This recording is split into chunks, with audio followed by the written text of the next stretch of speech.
Hello everyone, this is Sean Broccoli, and in today's video we're going to be going over the quickest way to get to level 55 in Assassin's Creed Black Flag.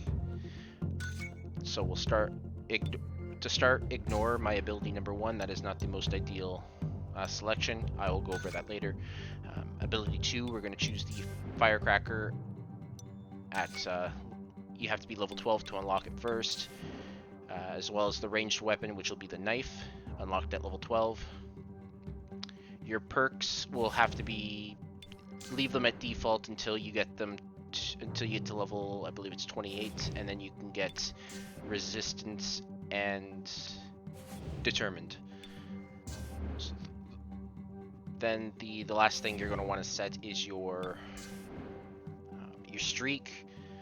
So that you leave until you unlock the 250 point streak, and then you can use that until you unlock the 550. The 250 point one is unlocked at level 16, the other is at level 38. So next you're just going to load up a private match of Wolfpack. Standard difficulty, it's probably easier. I don't believe it really matters if you go higher. It's probably better just to do the lower anyways, because you have a much better chance of completing it, unless you're really good at the game, I guess. Characters is not too important. However, there are challenges for completing Wolfpack, which with each character, so you might as well switch around. Game session is about to start. I'm not going to really go over the Abstergo challenges. You are going to want to maybe complete some of those to get your to get some extra XP. Some of them will just come naturally by just playing Wolfpack over and over again. So we're gonna load up. Complete the sequence. The map is not important either, but you can just do all of them. So the first thing that comes to mind, which is going to be probably one of the two most important aspects of Wolfpack. So the first is going to be the approach. Now, I don't know if a lot of people know how the approach bar works, but the way that I've discovered is that when your bar is, or not the bar, but the little circle thing, when it's gray instead of blue, and the picture of your target is gray, feel free to run around and do whatever you want. But as you get closer to the target, the picture and your, I guess it's a radar type thing, it's going to go blue. At that point, you want to stop running or doing anything that's considered suspicious, and you just want to slowly walk towards the target and don't make them suspicious of you at all.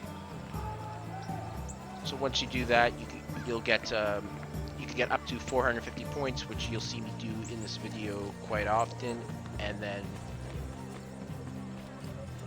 yeah, that gets multiplied and you get a ton of points per kill. Now the other thing to keep in mind is points is not equal to the experience you're going to get, but a lot of points will get you a lot out of experience at the end of the game anyway. The second important thing that I wanted to bring up was extra time. I don't want to call them challenges to confuse them with the Abstergo challenges, but the, I guess, optional objectives, or the optional challenges, I guess, maybe. You'll see them at the top left. So the first two are pretty simple, and you'll see me try to accomplish both of them at the same time. So obviously some of them are kind of luck based, because you need to have a specific criteria needs to be met with the enemy, like acrobatic kills or aerial kills. You kind of the enemy has to be near something for you to perform those. But doing those optional objectives / challenges, whatever you want to call them, they're going to net you a ton of points each time you do them, and that will actually make you complete your sequence a lot faster. It'll add extra time to your timer, and you'll have no trouble at all completing the 25 waves of Wolfpack, or I don't even know if you consider them waves, rounds maybe. Another thing I should mention is that each day, the first 20 minutes you play of Wolfpack or online, you're going to get double experience or double the points. So it's worth at least playing 20 minutes per day to get that. It doesn't. You don't have to finish the game within the 20 points or within the 20 minutes. If you start a game at 19 minutes, you will still get the double points by the end of the game. You just won't get it if you start it after the first 20 minutes. Now, in terms of how many times you can do that, if you do the full 25 rounds, it takes me about 14 minutes. So, I mean, there's no reason why you should close to that or around that area and be able to get at least 2 rounds of double points. So as you watch the video, what I'm saying is not going to be synced up with anything specific, so I'm just going to kind of talk generally, and you can kind of see things as I play. But first we'll kind of go over why I set up, I guess, the ability sets the way I did. So originally I had ability 1 set to, I think it's Morph. Don't really need that one. It was kind of just a throw-in. Before I created this, I was just going for all-arounder, then I decided to split them up. That way I can have the best suited one for Wolfpack, and then I can just screw around in the other one whenever I need to.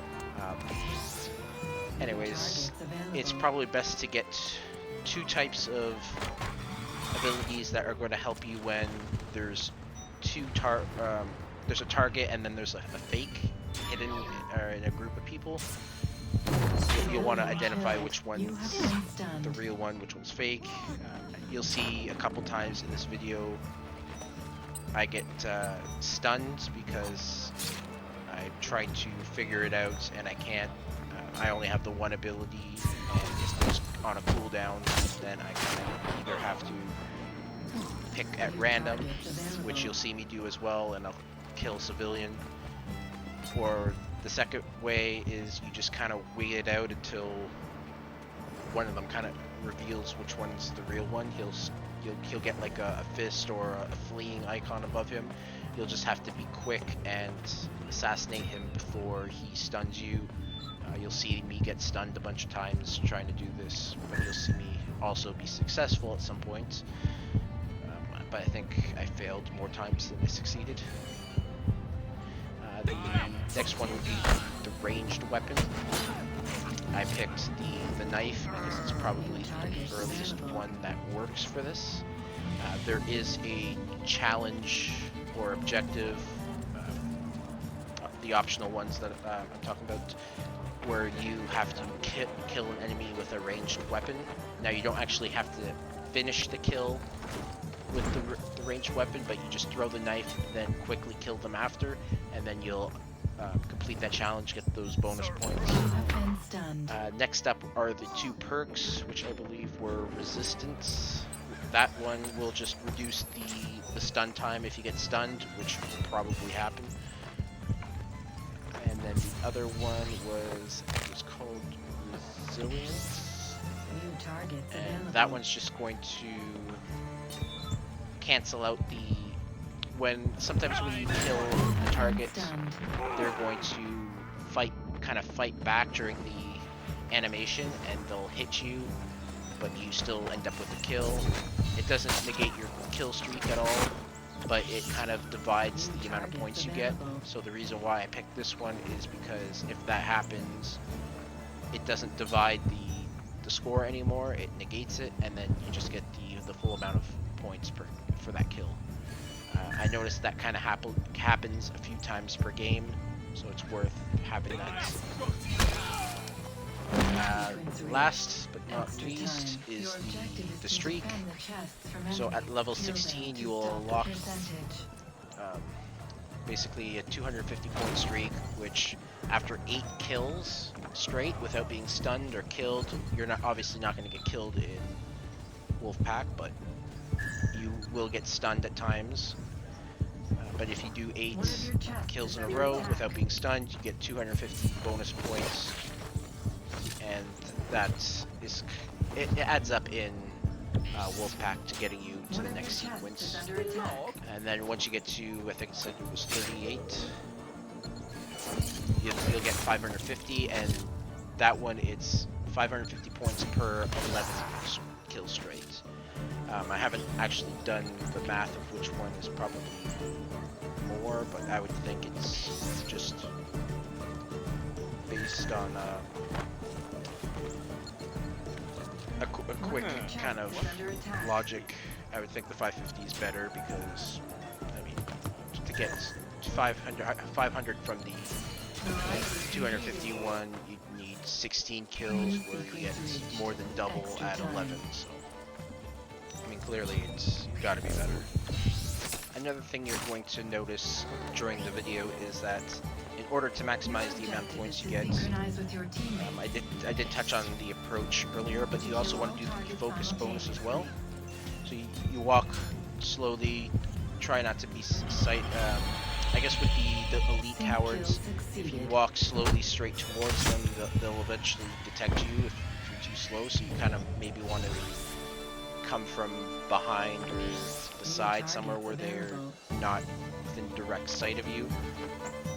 But on top of that, the focus bonus will be when the X pops up above the target, you're going to see a kind of circle, or a line that's going to draw a circle around the X.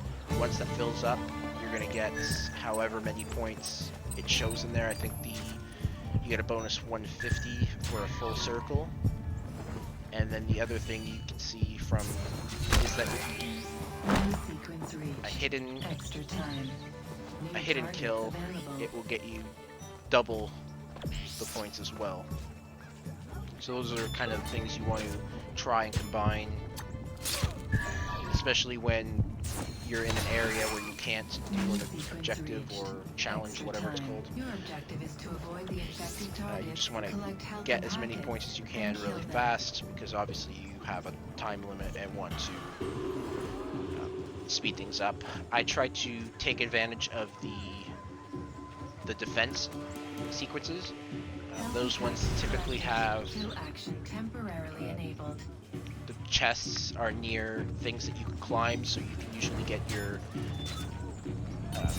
acrobatic kills there. I don't really focus too much on aerial kills, because the only challenge that you get that involves aerial combines aerial and acrobatic. It's just get an aerial or acrobatic kill, so I just try to look for the acrobatic kill regardless to make things easy. Other than that, I don't think there's too much you can do with the infection one. You kind of just have to do it as fast as you can. That one's probably the most challenging one in terms of not being stunned. So you'll probably get stunned a lot during that one, because if there's 3 targets, they're usually close together, and 1 or 2 of them will probably see you kill the first one and come running to you. Usually if they're far enough apart, you could probably kill the one and then immediately attack the other one as it gets there. I haven't really had much success doing all 3 at once. I think I've done that once. I can't recall if I do it in the video at all. I think I do kill 2 per the video. Extra time. Another challenge that you might have a little bit of trouble with is variety. That one is you have to get 4 kills in different ways. I don't think it has to be completely like in a row 4 different kills, but once you do 4 different ones, you get the bonus. So I think it does have to do with, it might have to do with the kill animations, it might not. But the kills you see me typically do in the video are going to be hidden kills, just kills from front, kills from back, acrobatic kills, and then typically I do get the variety bonus a couple times, but I don't think I do them all in a row. So I think it just kind of checks it off once you get that kill, and then the variety just will pop up once you get those 4 different types of kills. Other than that, I don't think there's other. I mean, the other ones are pretty straightforward. You know, there's you kill a locked target, form a hidden kill with the full focus, acrobatic or aerial, acrobatic with full focus, kill with a ranged weapon, a kill after using an ability, which works best with the Firecracker, or probably there's a coin. You drop a bunch of coins. That's probably one that you probably want to put in your first ability slot. I'm not sure if I mentioned that yet, but that one will give you another option for when there's 2 cowards in a group to find out which is fake. There are challenges for getting kills worth so many points, or with an approach of 350 or 450. All 3 of those are fairly simple to get, as long as you follow my earlier instructions of getting the approach up to 450, and then even just doing the regular kill with the 450 approach should get you over 800 points. But if that doesn't work, then just add the hidden aspect to it, and very easy. So in this video, by the end of the match, I end up with almost 42,000 point or team score. That gets me around 6,000 to 7,000 experience just on its own, and then the double experience kicks in and it jumps up to over 12,000, maybe close to 13. So yeah, this method will get you a ton of experience, and that's not even accounting for any challenges that you complete, because you're going to get a bunch. In this video I don't really complete any, but there's a ton of challenges to do, and they don't really take much effort. They're just kind of use abilities and get kills. So there's one for the Firecrackers, gonna be one for the coins, one for the knives, completing with every map, I think, every character, completing different sequences so many times. There's just a lot of extra experience to get on there. I haven't been playing that long, and as you can see, I'm already level 40, I think, by the end of the video. Thank you guys for watching, and I'll see you in the next video.